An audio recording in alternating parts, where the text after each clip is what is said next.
Alright, this is my Rc10 Baja. This is a part 2 video. I had another video where I just put it together. Now I got it running and everything. I got a couple little bugs to sort out and that, but it's good enough to drive anyway. The body painted at code 302 dots and leaf green, and it didn't turn out perfect, but it's good enough. Give a quick rundown. I described the whole car completely in the first video, but figured I'd do a rundown. This is original A chassis, Rc10 gold pan. I made the aluminum A-arms all the way around. See, I still haven't gotten around to touching these screws up. And I made this whole front bulkhead piece there. It's a combination between the control arm mount, the shock tower, and the chassis braces. And I relocated the steering servo to the back because once I whacked this thing down to shorten the wheelbase, I didn't have room for the servo up here, because I actually shortened the wheelbase and narrowed the track of the car to get it to fit the body there. And it's all Traxxas electrics, well, except for the motor. I did have a Traxxas Titan 550 motor in it, but it took a shit on me pretty quick, so I put a Losi 12 turn in it. It's got a Traxxas XL5 speed control, Traxxas waterproof servo. I need to get a waterproof box for the receiver. And in case you're noticing my funky steering linkage rod there, it does work pretty good. And you can see a couple other aluminum pieces I made, the transmission brace and the servo mount. I stripped the anodizing off the shocks with Easy Off oven cleaner, just sprayed it on there, and it just pretty much wiped right off, and I just went over them with some 2000 grit sandpaper.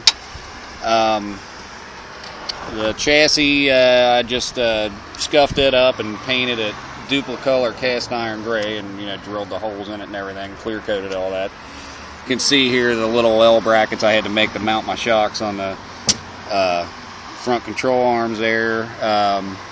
I dyed all the nylon parts black, except for these rear hub carriers. Those are off of another car I had to borrow because I snapped a couple stub axles, because this thing sits at a pretty extreme angle, as you can see there. And I had the dog bones too short. You can see I just cut the dog bones and weld them back together because they're shorter. Because normally these control arm mounts will be up here on top, right next to the transmission.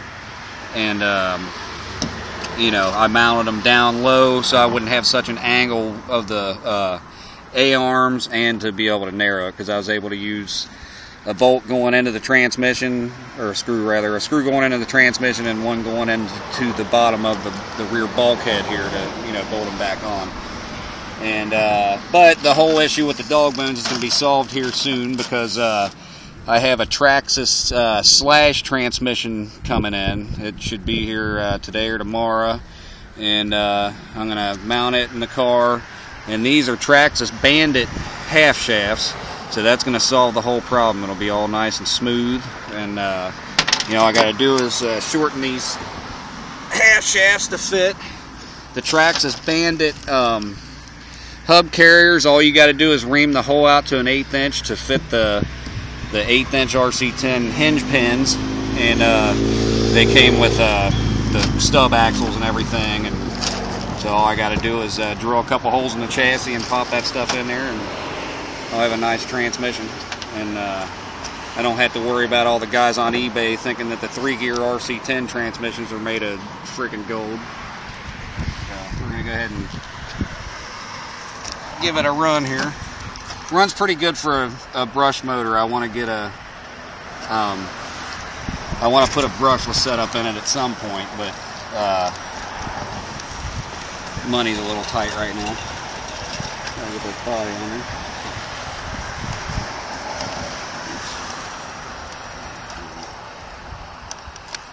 Okay. And that is just with the 7.2 volt nickel battery. Here we go.